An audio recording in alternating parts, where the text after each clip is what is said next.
मुसलमानों के नरसंहार की बात करते हैं। पूर्व प्रधानमंत्री डॉक्टर मनमोहन सिंह को संसद के अंदर ही उनको गोली से मार देने की बात करते हैं। ये सवाल उठाते हैं हमारे देश के संविधान। देश आरएसएस संघ परिवार के राज में एक ऐसे दौर में पहुंच चुका है, आतंक और गाय के नाम पर मुसलमानों पर हमले और लिंचिंग और अब तो नरसंहार की बात हो रही है। खालिस्तान के नाम पर सरदारों पर हमले, छुआछूत के नाम पर देश के अंदर दलितों पर और माओवाद के नाम पर देश के आदिवासियों पर और गैर बराबरी के नाम पर महिलाओं को। देश में किसान, मजदूर, दलित, पिछड़े, आदिवासी, महिला, अल्पसंख्यक संवैधानिक अधिकार हासिल हो चुके हैं। वो नागवारा जिनको गुजर रहा है, वो संविधान पर भी सवाल उठा रहे हैं। नमस्कार, मैं हूं भूपेंद्र रावत और आज मैं आपके साथ बात करूंगा। ये क्या संयोग है कि प्रयोग है कि राष्ट्र की राजधानी दिल्ली में 19 दिसंबर को हिंदू राष्ट्र बनाने, हिंदू राष्ट्र बनाए रखने, हिंदू राष्ट्र बनाने की बात को आगे बढ़ाने के लिए लड़ने, मरने और मारने का संकल्प एक नफरत फैलाने वाले पत्रकार के द्वारा दिया गया। और किस जगह दिया गया? योगी आदित्यनाथ की हिंदू युवा वाहिनी में। ये मैं संयोगत प्रयोग की बात इसलिए कर रहा हूं और इसकी तारीख पर भी मैं जाऊंगा कि यह तारीख क्यों तय हुई। और 17 से लेकर के 19 दिसंबर तक धर्मनगरी हरिद्वार में भी उत्तराखंड के मुख्यमंत्री जिस प्रबोधानंद के पैर छूते हैं वो आयोजन कराता है और उस आयोजन में यति नरसिम्हानंद, धर्मांतरण करके जितेंद्र त्यागी बन चुका वसीम रिजवी, अन्नपूर्णा और ये सब लोग बात करते हैं, मुसलमानों के नरसंहार की बात करते हैं। ये बात करते हैं हमारे देश के पूर्व प्रधानमंत्री डॉक्टर मनमोहन सिंह को संसद के अंदर ही उनको गोली से मार देने की बात करते हैं। ये सवाल उठाते हैं हमारे देश के संविधान पर। ये तारीखें क्या अचानक तय हुई है? इसके पीछे की क्रोनोलॉजी क्या है मैं बताऊंगा। लेकिन हमारे देश के अंदर एक फैशन बन चुका है। देश आरएसएस संघ परिवार के राज में एक ऐसे दौर में पहुंच चुका है जहां आतंक और गाय के नाम पर मुसलमानों पर हमले और लिंचिंग और अब तो नरसंहार की बात हो रही है। धर्मांतरण के नाम पर गिरजाघरों में आपने देखा होगा, अभी ईसाइयों के सबसे बड़े पर्व क्रिसमस के दिन अंबाला में ईसा मसीह की मूर्ति को तोड़ा गया। खालिस्तान के नाम पर सरदारों पर हमले, छुआछूत के नाम पर देश के अंदर दलितों पर और माओवाद के नाम पर देश के आदिवासियों पर और गैर बराबरी के नाम पर महिलाओं को। देश में किसान, मजदूर, दलित, पिछड़े, आदिवासी, महिला, अल्पसंख्यक को जो संवैधानिक अधिकार हासिल हो चुके हैं, वो नागवारा जिनको गुजर रहा है, उस संविधान पर भी सवाल उठा रहे हैं।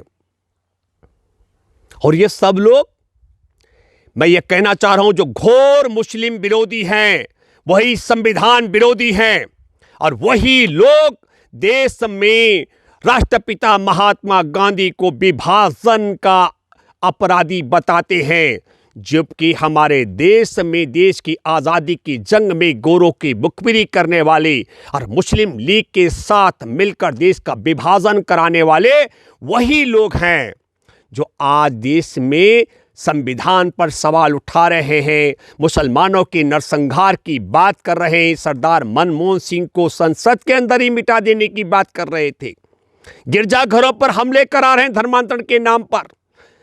तो मैं ये कहना चाहता हूं कि ये अचानक हुआ, अनायास हुआ है, इस पर हमको सोचना और समझना पड़ेगा। फिर छत्तीसगढ़ में भी आपने देखा एक धर्म संसद का आयोजन हुआ, जहां एक जाहिल कालीचरण राष्ट्रपिता महात्मा गांधी को गरियाता है और गौडसे को भगवान की तरह नमन करने का काम करता है। किस तरीके के बेहुदे शब्द यति नरसिम्हानंद ने डॉक्टर मनमोहन सिंह जी के विषय में इस्तेमाल किए और किस प्रकार की बेहूदी भाषा उस कालीचरण ने राष्ट्रपिता महात्मा गांधी के विषय में उपयोग की। चिंता का विषय यह है कि प्रबोधानंद के भारतीय जनता पार्टी के बड़े नेताओं के साथ संबंध है और उन्हीं संबंधों की परिणति है। मैं आपको बताना चाहता हूं, ये अचानक में मुसलमानों के नरसंहार की बात या हिंदू राष्ट्र के लिए मरने मारने और लड़ने की बात कोई अचानक नहीं हुई। 2019 के आम लोकसभा चुनाव में अमेठी से मिली हार के बाद पहली बार राहुल गांधी अमेठी जा रहा था और अमेठी जाने की घोषणा 16 दिसंबर को होती है। तो अमेठी जाने के बाद जो संदेश, जो जनसैलाब वहां इकट्ठा होगा, जो संदेश जाएगा, उस संदेश को मेन स्ट्रीम मीडिया से ध्यान भटकाने के लिए यकायक 17 से लेकर 19 तक धर्म नगरी हरिद्वार में मुसलमानों के नरसंहार की बात होती है, धर्मांतरण करके। अरे इसने तो कहा था वसीम रिजवी ने, ये कुरान की आयतें बदल देगा।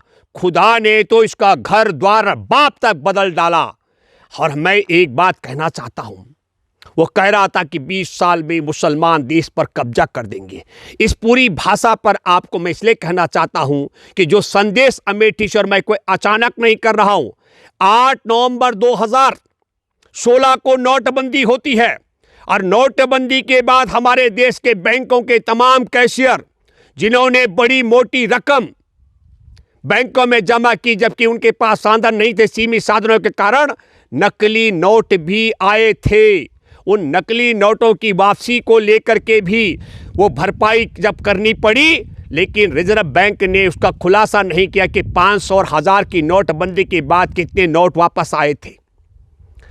लेकिन मैं 29 अगस्त 2018 का जिक्र कर रहा हूं। मानसरोवर की यात्रा पर था राहुल गांधी, और जैसे ही मानसरोवर की यात्रा के समाचार मेन स्ट्रीम मीडिया में उजागर होने शुरू हुए, तत्काल रिजर्व बैंक ने 500 और 1000 नोटों का खुलासा कर डाला और जिसमें कहा गया कि 99.3% नोट वापस आए थे। मैं ये बात इसलिए कहना चाह रहा हूं, आपके माध्यम से मैं चुनौती देता हूं यति नरसिम्हानंद को, प्रबोधानंद को, सुरेश चौहान को, अन्नपूर्णा को, तुम अपने बाप की संतान, और जितेंद्र त्यागी जो वसीम रिजवी अपने बाप की संतान हो, तुम क्या लाखों करोड़ों मुसलमानों का नरसंहार करोगे? तुम एक व्यक्ति का कत्ल करो, मैं दावे के साथ मैं कह सकता हूं तुम्हें फांसी पर चढ़ाया जाएगा। यह संघ के विधान से नहीं चलता है, संविधान से देश चलता है। मैं दावे के साथ मैं कह सकता हूं एक व्यक्ति की यह हत्या कर दें। आपको मालूम है कि हरिद्वार में जिन बच्चों को हथियार चलाने का प्रशिक्षण दिया जा रहा था, उसमें हमारे देश में गृह मंत्री अमित शाह का बेटा नहीं शामिल था। गृह मंत्री अमित शाह का बेटा बीसीसीआई पर कब्जा करके बैठा हुआ है। उसमें रक्षा मंत्री राजनाथ सिंह का बेटा शामिल नहीं था। वह विधानसभा उत्तर प्रदेश की शोभा बढ़ा रहा है।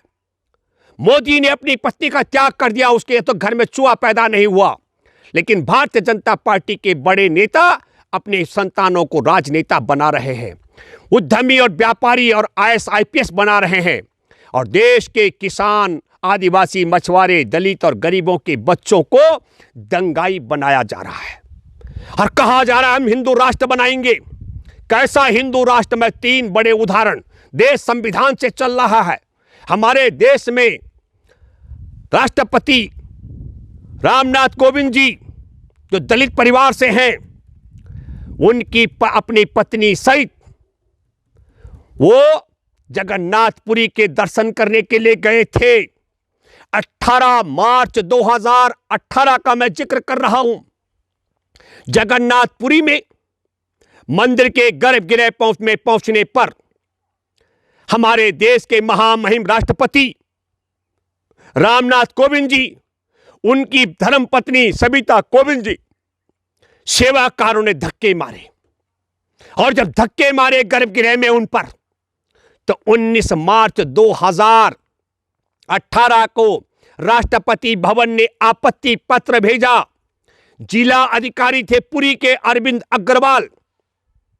मैं ये जिक्र करना चाहता हूं कि कैसा हिंदू राष्ट्र है और कैसा हिंदू राष्ट्र बनेगा। अभी बाबा साहिब की अध्यक्षता में बना हुआ संविधान है। हमारे देश के राष्ट्रपति और राष्ट्रपति की धर्मपत्नी को जगन्नाथपुरी में सेवाकारों के द्वारा इसलिए धक्के मारे गए क्योंकि वह दलित परिवार से। राष्ट्रपति को भी मंदिर के गर्भगृह में प्रवेश करने का हक नहीं है, दर्शन करने का हक नहीं है। मैं आपके माध्यम से बहुत साफगोई के साथ कहता हूं कि राष्ट्रपति और राष्ट्रपति की पत्नी पर धक्का मारने वाले सेवाकारों को दंडित करना तो दूर, उनके खिलाफ मुकदमा तक दर्ज नहीं किया गया। राष्ट्रपति भवन से गया हुआ शिकायत पत्र अरविंद अग्रवाल जो पुरी के डीएम थे, खारिज कर दिया उन्होंने। अगर कहीं है तो सबूत पेश किया जाए कि राष्ट्रपति और राष्ट्रपति की पत्नी श्रीमती सविता कोविंद जी को धक्के मारने वाले सेवाकारों के साथ क्या हुआ।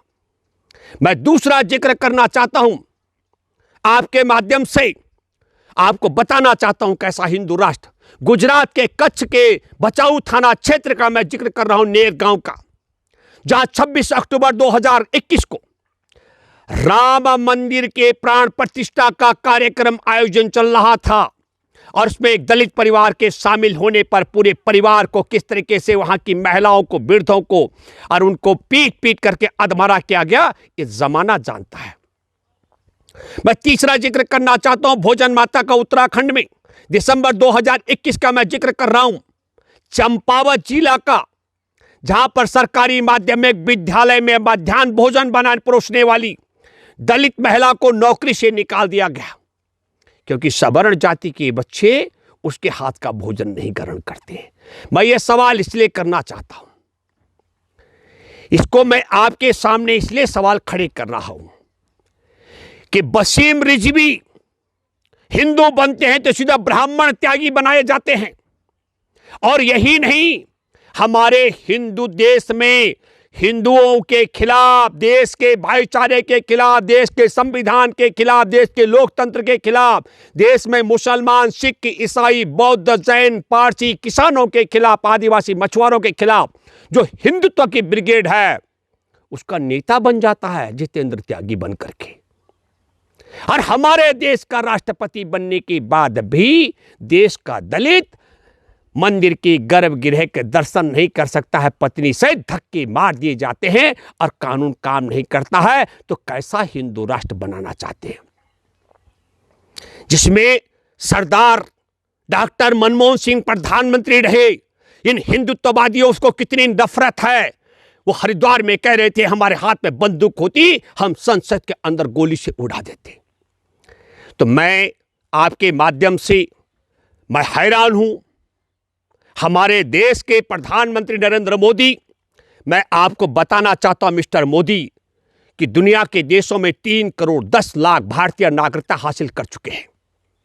मिस्टर मोदी, मैं आपको बताना चाहता हूं 1 करोड़ 75 लाख भारतीय दुनिया के अलग अलग देशों में रोजी रोटी कमाकर भारत का विदेशी मुद्रा भंडार भर रहे हैं।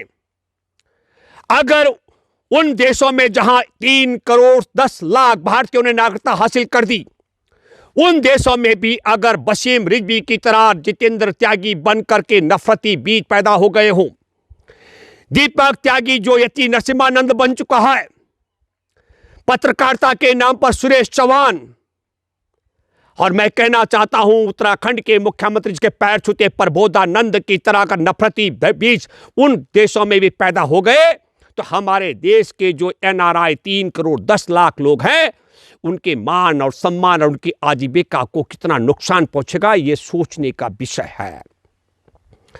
मैं भारतवर्ष के उन तमाम 3 करोड़ 10 लाख परिवारों के जिन्होंने दुनिया में नागरिकता हासिल कर चुकी, आपसे अपील करता हूं, इन नफरतियों के बीच खिलाफ खड़े हो जाओ, एकजुट हो जाओ। ये पूरी दुनिया में भारत का नाक कटवा रहे हैं, हमारे देश के संविधान का अपमान करा रहे हैं, हमारे देश का भाईचारा मिटा रहे हैं और हमारे देश की लोकतंत्र की आत्मा की हत्या कर रहे हैं। और 1 करोड़ 75 लाख जो दुनिया में से कमाई करके विदेशी मुद्रा भंडार भर रहे हैं, जिसके बूते नरेंद्र मोदी तुम दुनिया से आयात कर पा रहे हो, उनकी रोजी रोटी पर भी संकट आ सकता है। इसलिए मैं उम्मीद करता हूं, अरे कुछ नहीं तो कम से कम देश में आ रहे विदेशी मुद्रा भंडार के लिए दुनिया में 3,10,00,000 जो नागरिकता हासिल कर चुके हैं, उनके सम्मान के लिए ऐसे आतंकियों का, ऐसे देश के गद्दारों को, यति नरसिम्हानंद की तरह, प्रबोधानंद की तरह, सुरेश चौहान की तरह, ये जितेंद्र त्यागी और वसीम रिजवी की तरह जो देश के गद्दार देशद्रोही हैं, इनको उठाकर और कालीचरण की तरह इन पर देशद्रोह का मुकदमा बना करके जेल में डालिए। हर एक मामला है मिस्टर मोदी, आपका एक नॉर्थ ईस्ट के एक राज्य का मैं जिक्र नहीं करूंगा, प्रदेश अध्यक्ष की मौत पर एक पत्रकार ने लिखा था कि गौमूत्र और गौ गोबर काम नहीं आया, कोरोना से मर गया था भाजपा का प्रदेश अध्यक्ष, उस पर देशद्रोह का मुकदमा बनाया गया। और ये देशद्रोही जो है ये छुट्टा घूम रहे हैं क्योंकि तुम्हारे पालतू कुत्ते की तरह हैं। जब तुम चाहोगे तब ये कुत्ते भौंकना शुरू करेंगे। मैं फिर कहना चाहता हूं मिस्टर नरेंद्र मोदी, यति नरसिम्हानंद अपने बाप की औलाद है, एक कत्ल करके दिखा दे मैं मान जाऊं। प्रबोधानंद अपने बाप की औलाद है, एक कत्ल करके दिखा दे मैं मान जाऊं। सुरेश चौहान अपने बाप की औलाद है। जितेंद्र जो अभी बन चुका है त्यागी, वसीम रिजवी, एक कत्ल करके दिखा दे मैं मान जाऊं, अपने बाप की औलाद है। हमारे देश में संविधान है, फांसी के फंदे पर इनको झूलना पड़ेगा। लेकिन मैं कहना चाहता हूं, हमारे देश के आम नागरिकों में नफरत मत फैलाओ और आम नागरिकों को हिंसा के रास्ते पर मत उतारो। मैं सुप्रीम कोर्ट से भी अपील करता हूं, ये देशद्रोही अभी तक छुट्टा क्यों घूम रहे हैं? हमारे देश के जागरूक और वरिष्ठ अधिवक्ताओं ने लिख करके दिया, आप धृतराष्ट्र की भूमिका में हैं। इनकी एक अपील पर मैं ये कहना चाहता हूं कि अभी क्रिसमस के दिन अंबाला में जो ईसा मसीह की मूर्ति तोड़ी गई, हर जो दूसरी जगह चर्च पर हनुमान की मूर्ति लगा करके वहां पर हनुमान चालीसा का पाठ किया गया, सुप्रीम कोर्ट को स्वतः संज्ञान लेने के लेकर के यति नरसिम्हानंद पर इसके खिलाफ, प्रबोधानंद पर इसके खिलाफ, सुरेश चौहान पर इसके खिलाफ, ये जितेंद्र त्यागी उर्फ वसीम रिजवी पर इसके खिलाफ मुकदमा बनवाना चाहिए। और मैं पुलिस के आला अधिकारियों आपसे भी अपील करता हूं, जब आप लोगों ने पद ग्रहण किया होता, संविधान का संकल्प लिया होता है। हमारा देश संविधान से चलता है, संघ के विधान से नहीं चलता है। जो ये देश के गद्दार हैं, इन देश के गद्दारों पर आपको बेबाकी के साथ में मुकदमा दर्ज करके इनको जेल में डालना चाहिए। और फिर मैं कहना चाहता हूं, मेरे प्यारे देशवासियों, मेरे देश के हिंदू, मुसलमान, सिख, ईसाई, बौद्ध, जैन, पारसी, इनके बाप की ताकत कत्ल करना नहीं है। ये सिर्फ और सिर्फ हमारे देश में मेन स्ट्रीम मीडिया में अपने को बनाए रखने के लिए और जिस एजेंडे पर भारतीय जनता पार्टी संघ परिवार की सरकार फंसने जा रही हो, उसे ध्यान भटकाने का षड्यंत्र करते हैं। मैंने 2 जिक्र किए हैं आपके सामने। आम चुनाव में अमेठी में मिली हार के बाद पहली बार राहुल गांधी का अमेठी जाने का दौरा तय होता है, तो इनका एक पालतू कुत्ता पत्रकार जो है सुरेश चौहान, वो राजधानी दिल्ली में हिंदू राष्ट्र बनाने, हिंदू राष्ट्र बनाए रखने, हिंदू राष्ट्र की लड़ाई लड़ने के लिए मरने मारने हत्या करने की अपील करता है।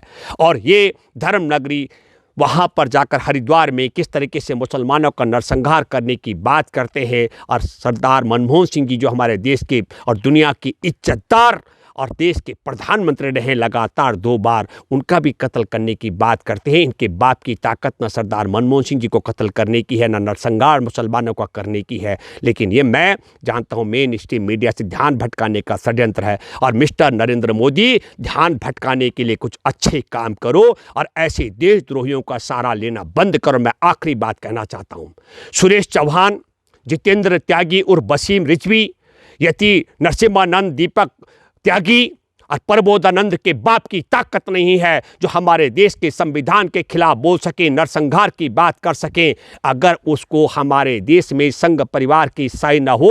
और इसलिए मैं कहना चाहता हूं, मोदी, आपने संविधान का संकल्प लिया था, संविधान के सम्मान की हिफाजत करने की गारंटी ली थी, और आप बैठे प्रधानमंत्री के ओहदे पर रत्ती भर भी यदि सम्मान आपके है, तो मैं कहना चाहता हूं, सबसे पहले जिन्होंने राष्ट्रपति और राष्ट्रपति महोदय की पत्नी पर धक्के मारे, उन अपराधियों को जेल में डलवाओ। और जिन्होंने प्राण प्रतिष्ठा में शामिल हुए दलितों को बेरहमी से गुजरात में मारा, उन देशद्रोहियों को जेल में डलवाओ। और जिन्होंने दलित मध्याह्न भोजन करा परोसने वाली महिला को उत्तराखंड में नौकरी से निकाला, उन सब गद्दारों को पद से हटाओ। ये अपील मैं करता हूँ। और इन देश सब के गद्दारों को जेल में डालो। और दुनिया में जो साख पर बट्टा लग रहा है भारत की, उससे देश को बचा लो मोदी। ये अपील मैं आपसे करता हूँ। धन्यवाद। जय हिंद। शेयर करें, लाइक करें, कमेंट जरूर करें।